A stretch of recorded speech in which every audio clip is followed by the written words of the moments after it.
I have so many movies to catch you up on, but let's start with the most Oscar nominated one. Let's talk about The Holdovers. Welcome back, or if you're new here, welcome. My name is Katrina and I make bookish content here on this channel during the week and then movie reviews just like this one here at the weekend. All of my movie reviews are spoiler free and I will leave a playlist of my recent reviews linked up above. Yes, I finally got a chance to see The Holdovers.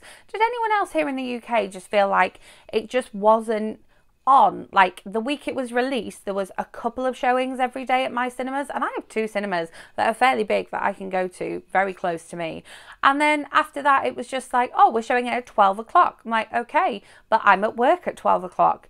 So yeah, it was kind of difficult to see, considering the fact that it has had so many sort of Golden Globe and even BAFTA wins and so many Oscar nominations as well. I also have an Oscars week, an Oscars 2024 playlist, so I will leave that linked up above.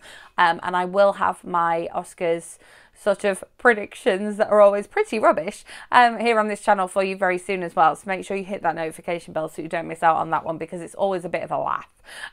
Yes, I absolutely love this film. Friends of mine that had been to see it in the US got to see it way before me. It came out Christmas Day in the US, but not until February here in the UK for like a week, as I said. They said that I would absolutely love it, and I just did. I mean, the fact that it's set in and around a school is like already in my zone anyway. I love Paul Giamatti. I just think that I've enjoyed him being kind of the villain, the goofy character, the more serious character in things. And so I was sort of intrigued to see him playing a serious character, but who was also sort of the punchline of the joke in this one. And to see how he comes across as a teacher as well. The fact that this is kind of set around like Christmas time and it's all snowy, it felt very, very Massachusetts, and kind of like that whole New England area type of thing. And I was sort of enjoying the general vibes, and the fact that it's a little bit historical too. I really liked that. I thought that kind of gave it just a little bit more interest, and it means that it's not something that's going to easily date. I think if we had something nowadays, obviously we would have technology and phones and it just wouldn't work as easily. So I like the fact that it was historically set, even though I'm not always as much of a fan of historical, although when it comes to films I am a little bit more. And then we have the kind of like the combination, this unlikely trio of the sort of veteran teacher who normally gets out of this kind of thing but has ended up doing the babysitting over the school holidays.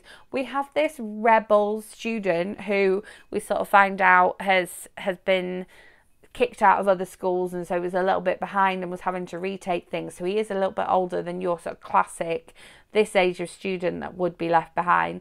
And then we have our like catering manager who has just lost her son and is there to make sure that people are getting the food that they need. But she also wants to have her own holiday season. And so we've got the three of them, none of whom want to be there, all of whom have their own agenda. And it's always going to be that, like, you know, Three's Company type of thing, third wheel. It's not going to work for everyone. But I just thought it was incredibly heartwarming. It's nicely paced. It's not too fast paced. It's not too slow paced. We get like little bits of information out of all three of them, which is how I love my books. I love when we get that information trickle and that sort of three different point of view type things.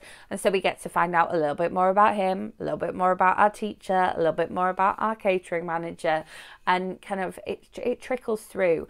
And it does that beautiful thing that we're always teaching children to do in their writing of showing, don't telling. So don't tell, or not telling. Let's be grammatically correct here. And we see something that Paul Giamatti does, and we're like, oh, that's that about him. Or we see something that the pupil does, and it's like, oh, that's that about him.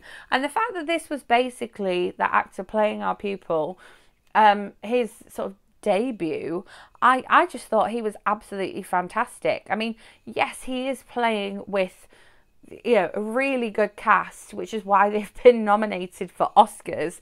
And they obviously support him. Has a good director. It has a good story. However, he really, you know, brought something to the film. I really liked the way he reacted to things.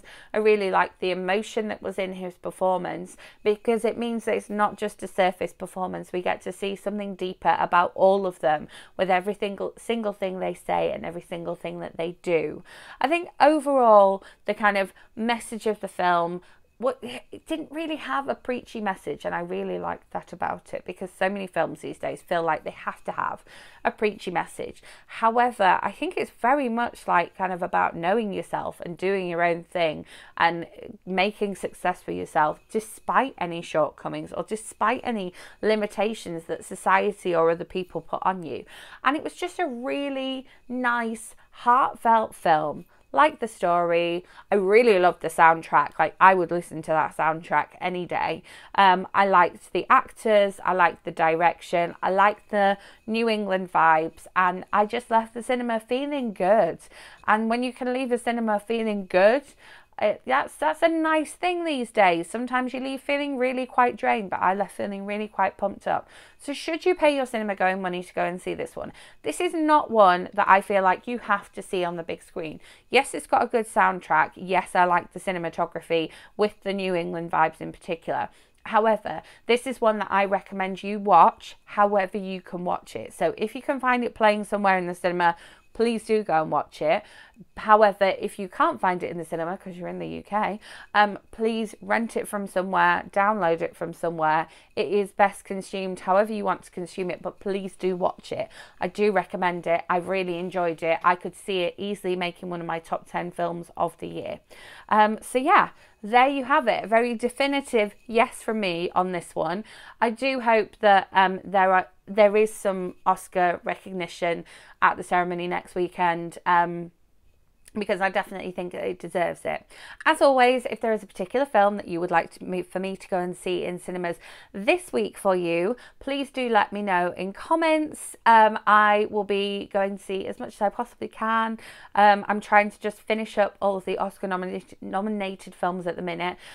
If you enjoyed this video, do give me a thumbs up and make sure you're subscribed and hit that notification bell so you don't miss out on my bookish content in the week or my Oscar videos for you next weekend. So with that being said, I will see you with my next video. Thanks so much for watching. Woo!